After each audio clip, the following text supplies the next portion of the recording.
இதில் ஃபோர்ஜிங்கான ப்ராப்ளம்ஸ் வந்து பார்க்கலாம். ஓகே, ஒரு ஃபோர்ஜிங் பண்ணி என்ன காம்போனண்ட்டை உருவாக்க போகிறோம் அப்படிங்கிறத வந்து பார்க்கலாம். ஒரு 3 centimetre diameter, okay 3 centimetre diameter, ஒரு 2 மீட்டர் லாங். ஓகே, 3 சென்டிமீட்டர், இது 2 மீட்டரில் இருக்குது. ஓகே, ஃபஸ்ட்டு என்ன பண்ணுறோம், ஸ்கொயர் பாராக மாற்றுறோம். ஓகே, ஸ்கொயர் பார். அடுத்து ஹெக்ஸாகனல் பாராக மாற்றுறோம். ஓகே, அடுத்து ஹெக்ஸாகனல் பாராக மாற்றுறோம். என்ன மாதிரி ஃபஸ்ட்டு இது ரெண்டுத்தையும் பார்த்துட்டு பார்க்கலாமே. ஓகே, ஃபஸ்ட்டு வால்யூம், இதுக்கான வால்யூம் எவ்வளோன்னு ஃபஸ்ட்டு பார்த்துக்கணும். ஏன்னா வந்து இப்போ 5 லிட்டர் தண்ணியை வந்து இன்னொரு இதில் 5 லிட்டரு கெப்பாசிட்டி கொண்டதில் ஊற்றுறோன்னா அதே 5 லிட்டர் தான் கன்வெர்ட் பண்ண போகிறோம். அப்போ இந்த வால்யூம்லேருந்து என்ன பண்ண போகிறோம், உருக்கியோ எதுவோ ஒன்று பண்ண போகிறாங்க, ஃபோர்ஜிங் பண்ணி வேறு இதோ யூஸ் பண்ண போகிறாங்க. இப்போ வால்யூம் ஆஃப் த மெட்டல், கையில் வச்சுருக்க ஸ்டாக் பார் ஏதோ ஒன்று, டயாமீட்டர் நமக்கு 3 சென்டிமீட்டர்னு தெரியும். இதை வந்து சென்டிமீட்டரில் இருக்கிறதுனால இதை சென்டிமீட்டரை வச்சுட்டு இதை என்ன பண்ணியிருக்காங்க, சென்டிமீட்டரை மாற்றுறாங்க. அப்போ நமக்கு வேல்யூ தெரிஞ்சு போச்சு. இப்போது ஸ்கொயர் பாராக மாற்றுங்க அப்படின்னு சொல்லி சொல்கிறாங்க. ஸ்கொயர் பாராக மாற்றுங்கன்னா 3 சென்டிமீட்டர் சைடு. ஓகே, வால்யூம் அப்படின்னாலே ஏரியா இன்ட்டு லென்த்து. இந்த யூனிட்டை பொறுத்த வரைக்கும் இது ஒரு முக்கியமான formula. Volume equal to area into length. ஏன்னா ஏரியாவோட யூனிட் என்னது மீட்டர் ஸ்கொயரு, லென்த்தோட யூனிட் வந்து மீட்ரு. அப்போ மல்டிப்ளை பண்ணால் மீட்டர் கியூப் கிடச்சிடும். ஓகே, அப்போ ஏ ஸ்கொயர் இன்ட்டு என்னது எல். ஸ்கொயர் பார் வச்சுக்காசு ஈக்குவல் சைட்ஸ், ஒரு சைடுக்கு 3 அப்படின்னா ஏ ஸ்கொயர் தான் இதுக்கான ஃபார்முலா. லென்த் எவ்வளவு, 9L சென்டிமீட்டர் கியூப். இல்லைனா லென்த்தை பற்றி லென்த் ஆஃப் த பார் கண்டுபிடிக்கணும். ஓகே, இப்போ வால்யூம் நான் ஃபஸ்ட்டே நான் சொன்ன மாதிரி வால்யூம் ஈக்குவல் என்னது, வால்யூம் ஈக்குவலாக. அப்போ இங்கிட்ட வால்யூம் நான் கண்டுபிடிச்சி வச்சிருக்கேன்னா அதே ஈக்குவல் டு இங்கிட்ட என்னது 9L. அப்போ எல்லோட வேல்யூ என்னென்ன கண்டுபிடிச்சிக்கலாமா, 1413.2 என்னது 9 கண்டுபிடிச்சோன்னா ஆன்சர் தெரிஞ்சிட போகுது. அடுத்து ஹெக்ஸாகனல் பார். ஹெக்ஸாகனலுக்கு அதே மாதிரி தான், area of the base of the hexagonal into என்னது லென்த்து. இதுக்கு இது ஃபார்முலா. ஓகே, 3√3/2. ஏயோட வேல்யூ என்னது 3 ஸ்கொயரு.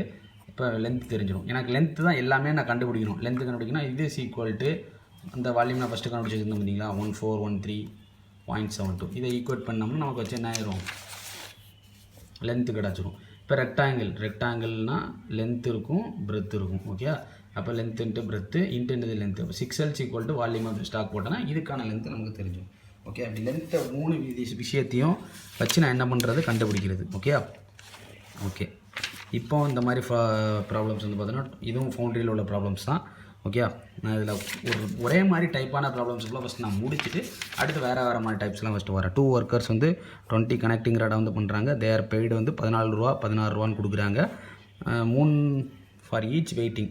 ஒவ்வொரு கனெக்டிங் ராடோட வெயிட் வந்து பார்த்திங்கன்னா 3.5 கிலோன்னு சொல்கிறாங்க. மெட்டீரியல் காஸ்ட் வந்து 7.25 கிலோஜின்னு வருது.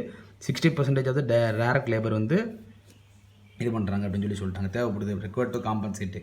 ஓகே, அப்போது ஃபேக்ட்ரி காஸ்ட்டு கண்டுபிடிக்கிறதுக்கு டோட்டல் காஸ்ட்டு கேட்டிருக்காங்க. டோட்டல் காஸ்ட்னா ஃபஸ்ட் நான் ஃபார்முலா எழுதிடுவேன். இப்போ மெட்டீரியல் காஸ்ட் நான் கண்டுபிடிக்கிறது என்ன ஃபார்முலா பார்ப்பேன். லேபர் காஸ்ட் கண்டுபிடிக்க என்ன ஃபார்முலா, ஓவர் ஹெட் கண்டுபிடிக்கிறது என்ன ஃபார்முலா. ஓவர் ஹெட் கண்டுபிடிக்கிறது அவனே கொடுத்துட்டான் 60% ஆஃப் டைரக்ட் லேபர். அப்போ டைரக்ட் லேபர் காஸ்ட் கண்டுபிடிக்கிறது என்ன ஃபார்முலா. ஒவ்வொரு விஷயத்தையும் நம்ம தனித்தனியாக போட்டு கண்டுபிடிச்சோன்னா முடிஞ்சு போச்சு. மெட்டீரியல் காஸ்ட்டு கண்டுபிடிக்கிறதுக்கான ஃபார்முலா என்னது, ஒரு கனெக்டிங் ராடோட வெயிட் வந்து 3.5 கிலோ. அது வந்து எவ்வளவு செய்யறதுக்கு எவ்வளோ ஆகுதுன்னு பார்த்தீங்கன்னா 7.25 ரூபாயா, 7.25 ரூபா. அப்போ எவ்வளோ ரூபா மொத்தமாக ஆகுதுன்னா 25. ஒரு நாளைக்கு ஒருத்தர் என்னென்ன பண்ணுறாங்க, ஒருத்தர் 16 பண்ணுறாரு, இன்னொன்று 14 பண்ணுறாரு. ஓகே, முதல் நாள் 16 பண்ணுறாங்க 2 பேரும் சேர்ந்து. ரெண்டாவது நாள் என்ன பண்ணுறாங்க, 14 பண்ணுறாங்க. மொத்தம் 30 பண்ண முடியும். அப்போ லேபர் காஸ்ட் எவ்வளவு, 2 நாளைக்கு first labour cost per day, second labour cost per day. Okay, ஒரு நாள் ஒருத்தர் பண்ணுறாரு, இன்னொரு நாள் இன்னொருத்தர் பண்ணுறாரு. 2 பேரும் சேர்ந்து பண்ணல, ஒரு நாள் ஒருத்தர் இன்னொரு நாள் ஒருத்தர். அப்போ வந்து மொத்தம் 30 பண்ணுறாங்க. எத்தனை பீஸ் நமக்கு தேவைப்படுது, 20 பீஸு. அப்போது ஒரு பீஸோட விலை எவ்வளவு, 1.5 ரூபா. ஓகே, இப்போ ஓவர் ஹெட் காஸ்ட்டு கண்டுபிடிக்கணும். 60% of direct labour cost. Labour cost நம்ம கண்டுபிடிச்சிருக்கோமா, அந்த இருக்குது. அப்போ 60%னா 60/100. இதுக்கு முன்னாடி நான் ப்ரீவியஸாக வீடியோ போட்டிருப்பேன். அதில் அந்த ஃபார்முலாவை நம்ம ரிவர்ஸில் இருந்து எழுதுகிற டெக்னாலஜி நான் சொல்லியிருப்பேன். ஓகே, அந்த டெக்னாலஜி நீங்களும் ஃபாலோ பண்ணிங்க. ஒன்றும் இல்லை, இந்த total cost of each connecting rod எழுதிட்டோம்னா இதில் எனக்கு என்ன தேவைப்படுது, மெட்டீரியல் காஸ்ட் தேவைப்படுது, லேபர் காஸ்ட் தேவைப்படுது, ஓவர் ஹெட் தேவைப்படுது. இப்போ மெட்டீரியல் காஸ்ட் கண்டுபிடிக்கிறதுக்கு என்ன ஃபார்முலா, இந்த ஃபார்முலா. அடுத்து லேபர் காஸ்ட் கண்டுபிடிக்கிறதுக்கு என்ன ஃபார்முலா, இந்த ஃபார்முலா தேவைப்படுது. Total cost number of piece. இப்போ டோட்டல்னால் எவ்வளவு, 30. அடுத்து நம்பர் ஆஃப் பீஸஸ் எவ்வளோ செய்கிறாங்கன்னா 20. அப்போ இது எனக்கு தெரிஞ்சிடும்.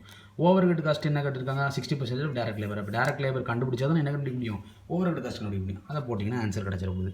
ஓகே, அடுத்து என்ன சொல்லியிருக்காங்கன்னா 500 மைல்டு ஸ்டீல் போல்ட் வந்து என்ன பண்ணுறாங்க ஃபோர்ஜிங் பண்ணி பண்ணுறாங்க. ஃபோர்ஜிங் அப்படின்னா இந்த தலையில் அப்படி தட்டி என்ன பண்ணுறாங்க, ஃபோர்ஜ் பண்ணுறது மாதிரி.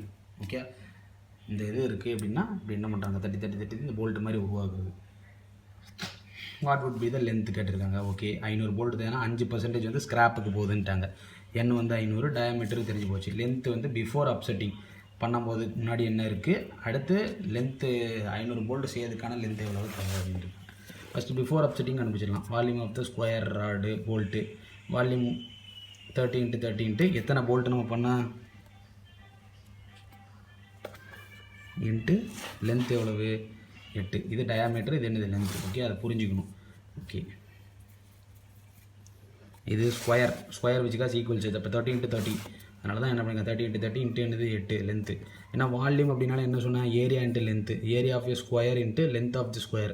ஏரியா ஆஃப் தி ஸ்கொயர்னா 30 × 30, லென்த் ஆஃப் ஸ்கொயர் வந்து 8 plus volume of the bolt of the shank. அப்போ π/4 d ஸ்கொயரு L. டி ஸ்கொயர்னால் இந்த இடம், சரி டி ஸ்கொயர்னா டின்னா இது அதாவது இந்த போல்ட் இப்படி இருக்கிற மாதிரி அர்த்தம். இது மேல் பகுதி, இது கீழ் பகுதி. இதை வந்து இப்படி காமிச்சிருக்காங்க. ஓகே, அதை நான் கண்டுபிடிச்சாச்சு. அப்போ area of the cross section π/4 d square கண்டுபிடிச்சாச்சு. லென்த் பிஃபோர் அப்செட்டிங், அப்போது இது டிவைடட் பை இது. அது வால்யூம் ஃபார்முலா சொன்னால் A × L. எனக்கு என்ன தெரியும், வால்யூம் தெரியும் 22,907.96 ஈக்குவல் டு ஏரியாவும் தெரியும் 31.16 இன்ட்டு லென்த்து தானே தேவை. இப்போ இதே டிவைடட் பை இது போட்டிங்கன்னா எனக்கு இந்த வேல்யூ கிடச்சிடும்.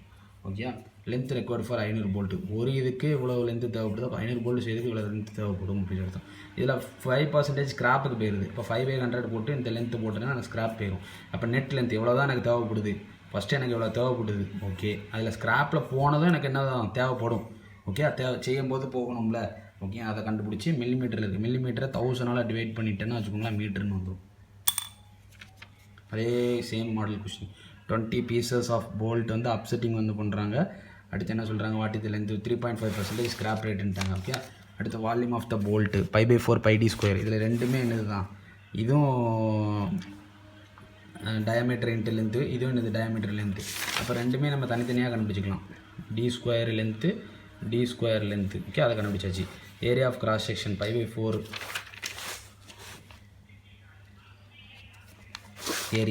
ஏரியா மட்டும் கேட்டாங்க. எனது π/4 என்னது டி ஸ்கொயர். ஓகே, அதை கண்டுபிடிச்சாச்சு. நான் ஃபார்முலா என்ன சொன்னேன், volume equal to area into L. எனக்கு வால்யூம் எனக்கு எவ்வளோ இருக்குது 82.869.3 ஈக்குவல் டு ஏரியா எனக்கு எவ்வளோ இருக்குது 490.87 இன்ட்டு லென்த்து தான் தெரியாது. லென்த்து தேவை அப்படின்னா இதை கீழே கொண்டு வந்துருங்க. அப்போ டிவைடட் பை 490.87 இது டிவைட் பை இது போட்டோன்னா லென்த் தெரிஞ்சிட போகுது. அப்போ 200 பீசஸுக்கு எனக்கு எவ்வளோ மொத்தம் எவ்வளோ லென்த் எனக்கு தேவைப்படுது. அதில் 3.5 போயிருது. அப்போ 3.5 இவ்வளவு. அப்போ டோட்டல் லென்த் எனக்கு எவ்வளோ தேவைப்படும், எனக்கு இவ்வளோ ஆல்ரெடி தேவை, இதில் இவ்வளோ ஸ்கிராப்புக்கு எனக்கு போகுது. அப்போ இவ்வளோ லென்த் மீட்டர் கொண்ட பொருள் இருந்தால்தான் நான் அதை செய்யவே முடிக்க முடியும் அப்படிங்கிற மாதிரி அர்த்தம். ஓகே.